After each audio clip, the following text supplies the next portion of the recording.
नमस्कार, मैं आरडी भारती और आप देख रहे हैं बिहारी सुल्तान। बिहारी सुल्तान चैनल बिहार विधानसभा चुनाव के मद्देनजर बिहार का तो सर्वे कर ही रही है, लेकिन उत्तर प्रदेश से जो हवा निकली है, बहन मायावती जी 5वीं बार मुख्यमंत्री बनने जा रही हैं 2027 में। मैं इसका पूरा खुलासा करूंगा बसपा के कार्यालय में, बसपा के विश्वास सूत्रों के हवाले से जो हमें खबर आ रही है और जो हम फील्ड में देख रहे हैं, तमाम नेताओं की जो जुबान पे जो निकल कर आ रही है, उन तमाम तथ्यों को सामने रखते हुए मैं ये साबित कर सकता हूं इस वीडियो में कि बहन मायावती जी 5वीं बार मुख्यमंत्री बनने जा रही है। अगर आप हमारे चैनल पर आ ही गए हैं तो 5 मिनट रुककर पूरा वीडियो का विश्लेषण देख लें, और जो लोग आर्थिक सहायता कर रहे हैं चैनल को, उनको तहे दिल से धन्यवाद। और मेरा फोन पे नंबर और QR कोड दिया हुआ है। कल हमने बसपा के प्रदेश कार्यालय में भी कह दिया कि हमें केवल दर्शक ही सहयोग दे रहे हैं, और जो हम सर्वे कर रहे हैं, घूम रहे हैं, तो आपके कोई जिला अध्यक्ष, कोई बसपा के नेता आज तक 1 रुपये का हमारे चैनल को सहयोग नहीं किया है। इतनी उदासीनता क्यों है, जबकि हम घूमते हैं बहुजन समाज को उत्थान के लिए, जगाने के लिए, समझाने के लिए कि उनका हक अधिकार खतरे में है। जगह जगह ये जो ताकतें हैं, जो सामंतवादी ताकतें हैं, वो निचोड़ लेना चाहती हैं, धर्म के नाम पे लड़ाना चाहती हैं। उनका जो हक अधिकार है वो देना नहीं चाहते। अगर जनता जाग जाए तो परिवर्तन अवश्य भावी है, परिवर्तन होगा। बहन मायावती जी मुख्यमंत्री बनेंगी। सबका जो हक अधिकार छीना गया, क्योंकि बिहार में मांग रही है केवल बहुजन समाज, केवल 3 डिसमिल जमीन जो है मांग रही है, वह भी सरकार नहीं दे रही है।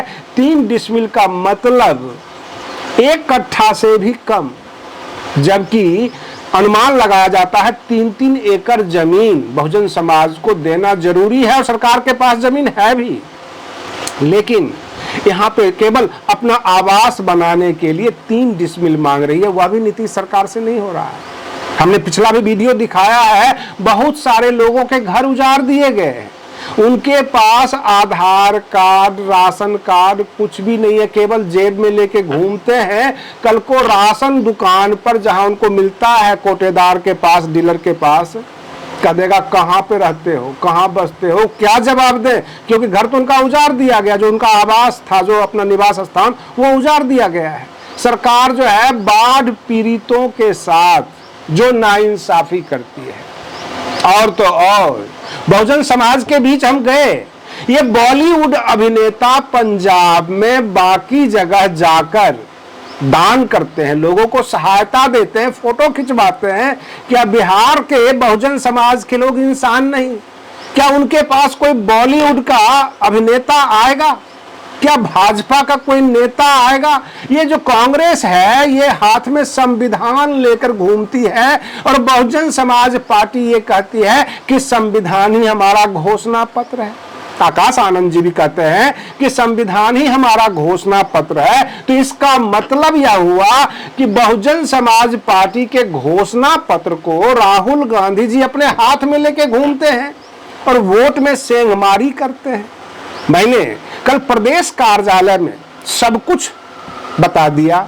मैंने ये कहा बिहार में 38 जिले हैं, और अगर आपका प्रत्येक जिला अध्यक्ष का फोन नंबर दीजिए, आप हमें उनका एड्रेस दीजिए, हम पूरा रिव्यू करना चाहते हैं। जैसे प्रदेश कार्यालय में उन्होंने कहा कि आपका अपना घर है, आप कुछ भी दिखा सकते हैं, सच्चाई बता सकते हैं, और हमने इससे पहले वाली वीडियो में सब कुछ दिखाया है, सारा इंटरव्यू भी दिखाया है, पूरा कार्यालय भी दिखाया है। हम तमाम बसपा के जिला कार्यालय भी दिखा देंगे और बता देंगे कि जिला अध्यक्ष क्या कर रहे हैं। लेकिन मैं ठोक के कह सकता हूं, एक भी जिला अध्यक्ष बिहार का किसी ने हमें, हमारे चैनल का न कोई सहायता राशि दिया। केवल दर्शक देते हैं, बहुजन समाज के लोग जो बहुजन समाज से प्रेम करते हैं, जो बहुजन समाज को ऊपर उठते देखना चाहते हैं, वे लोग हमें सहायता करते हैं। और रही बात ये, बिहार में सच्चाई है कि बसपा थोड़ी सी भी सपोर्ट दे दे अपने कार्यकर्ताओं को, अपनी मीडिया को, बसपा सत्ता में आ जाएगी। इतनी ताकत है बसपा के पास। पूरे पूरे 38 जिले में बहुजन समाज के लोग आशा भरी निगाहों से बिल्कुल उम्मीद लगाए बैठे रहते हैं, कोई आएगा जो हमारी भी सुनेगा। हमने कई जगह देखा जो SC ST निगम है जिलों में, वो पूरा काम नहीं करती है, और पूरा काम करे तो कैसे करे। सवाल ये है कि जहां पे हम जाते हैं वो बकरियां पालने वाले लोग हैं, उनको विश्वास ही नहीं है सिस्टम के ऊपर। SC ST निगम के लोग वहां नहीं जाते हैं, खुद नहीं पहुंचते, ये भी नहीं बताते हैं हमारे पास आपके लिए कितनी योजनाएं हैं। संविधान में तुम्हारे 395 अनुच्छेद लिखे हो, 400-450 अनुच्छेद लिखे हो, लेकिन एक भी अनुच्छेद अगर मेरे काम का नहीं तो हम यही कहेंगे कि ये आपकी काली किताबें हैं। मैं ये कह सकता हूं क्योंकि हमारे काम की नहीं है। बहुजन समाज के लोग के पास लाखों हक अधिकार हैं, लेकिन सरकार उसे हक अधिकार नहीं देती है। तो वो आपके लिए भजन कीर्तन हो सकता है, आप गाना चलाएं बजाएं, लोगों के सामने जाके गाल बजाएं, लेकिन समाज परेशान है, उसको कहीं से कोई संवैधानिक अधिकार प्राप्त नहीं होता है। 2 वक्त की रोटी किसी तरह जद्दोजहद करके वो कमा लेते हैं।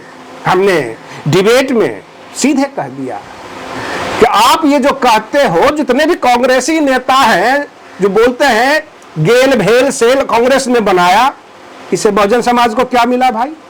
आरक्षण अगर संविधान सभा में पारित हुआ, बाबा साहेब भीमराव अंबेडकर जी ने आरक्षण का प्रावधान दे दिए, लेकिन इन्होंने क्या किया? एजुकेशन नहीं दिया। कहने का मतलब यह है कि राशन, कच्चा राशन आपके घर पहुंचा देते हैं और गैस का चूल्हा और गैस है नहीं, वो कच्चा राशन बनेगा कैसे?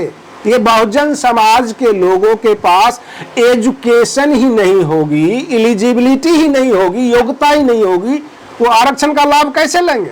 आपने तो जड़ से ही खोद दिया, आपने इनका जड़ उखाड़ दिया। आपने बहुजन समाज के साथ क्या किया? एक छोटा सा पौधा, जैसे कि देश आजाद हुआ था, आप रोज उसे लगाते हैं, रोज उखाड़ देते हैं। यानी सेवा करते हुए तो सबने देखा, लेकिन रात को जो रोज आप उसका जड़ से उखाड़ देते हैं वो कभी पनपेगा ही नहीं। यही हाल कांग्रेस ने किया बहुजन समाज के साथ, SC ST OBC माइनॉरिटीज के साथ। और ये बातें उत्तर प्रदेश के कई नेताओं को समझ में आ गई। ओम प्रकाश राजभर ठोक के कहते हैं मैं बसपा के साथ हूं, बहन जी के साथ हूं, मैं बहन जी के नीचे काम किया है, जिला अध्यक्ष था, बहुत सारी बातें वो बताते हैं। आज भी वो बहन मायावती जी के साथ है, भले ही ABP या भारतीय जनता पार्टी के कार्यकर्ता उनके ऊपर ढेला फेंके, पत्थरबाजी करें, घेराव करें, लेकिन ओम प्रकाश राजभर बहन मायावती जी के साथ आ गई है। संजय निषाद हंसते हुए कहते हैं अरे इसमें क्या बुराई है, हम बहन जी के नेतृत्व में काम कर लेंगे। हमें खुशी है कि बहन मायावती जी अब एक्टिव हो गई है, 10 साल के बाद ही सही, लेकिन अब एक्टिव हो गई है। हमें उनका नेतृत्व स्वीकार है। तो हम चाहते हैं कि SC ST OBC माइनॉरिटीज की सरकार बने। तो दो जो है भाजपा का धड़ा, यानी संजय निषाद और ओम प्रकाश राजभर ने जुबान खोली दी। अनुप्रिया पटेल भी अलग से मीटिंग कर ली और वह भी बहन मायावती जी के साथ आने को तैयार है। यानी भाजपा के 3 घटक दल बसपा के साथ जुड़ने को रेडी टू मूव है। बस उधर से इशारा हो और बसपा के साथ जुड़ जाए। करीब 30-35 के करीब नेता ऐसे हैं समाजवादी पार्टी के जो बसपा के साथ जुड़ने को तैयार हैं, छोड़ चुके हैं, बसपा ज्वाइन कर चुके हैं। तो ऐसे हालात में चारों तरफ से बहुजन समाज पार्टी की तरफ डायरेक्टेड हो गया है, यानी सब नेताओं का डायरेक्शन है कि 2027 में बहन मायावती जी आ रही हैं। अब मैं आपसे ये कहता हूं कि 22% वोट तो बसपा का हमेशा कई जो है चुनाव में रहा है। ये और बात है कि बीच में बिल्कुल उदासीनता आ गई थी। अगर यह 35, 36, 37% उत्तर प्रदेश में वोट आ जाता है, तमाम गठबंधन पार्टनर, बागी नेता, बाकी दलों के सबके सब बसपा के अंदर ज्वाइन करते हैं। और जिस तरह से चर्चा बन चुकी है, बहन मायावती जी अब एक्टिव हो गई है, चलो अभी सही एक्टिव हो गई है, ये चर्चा आम हो चुकी है। तो 2027 में बहन मायावती जी की सरकार आने से कोई रोक नहीं सकता। और उसके बाद आप देख लेना, आज ही मैं बोल देता हूं, जितने मौका परस्त लोग हैं सब अपनी अपनी गाड़ियों में बसपा का झंडा लगाकर उसका लाभ लेना चाहेंगे, लेकिन संघर्ष के दिनों में केवल टीका टिप्पणी करने के लिए खड़े हो जाते हैं। कांग्रेस पार्टी को अगर ये समझ में आती है बसपा का वोट काटकर हम मजबूत होंगे, तो कांग्रेस पार्टी का ये ख्याली पलाव है। कांग्रेस पार्टी का अपना वोट भागकर भाजपा में चला गया है, ये समझ में कांग्रेस को नहीं आ रहा है। वो बसपा की तरफ टकटकी लगाए हुए बैठे हुए हैं। वो SC ST के लोगों को कांग्रेस से जोड़ते हैं, उसे नेता बनाते हैं और उससे कुछ कहवाते हैं, जो कि गलत है। आज के लिए बस इतना ही। आप बने रहिए बिहारी सुल्तान चैनल पर। हम फिर मिलते हैं अगले वीडियो में, तब तक के लिए धन्यवाद।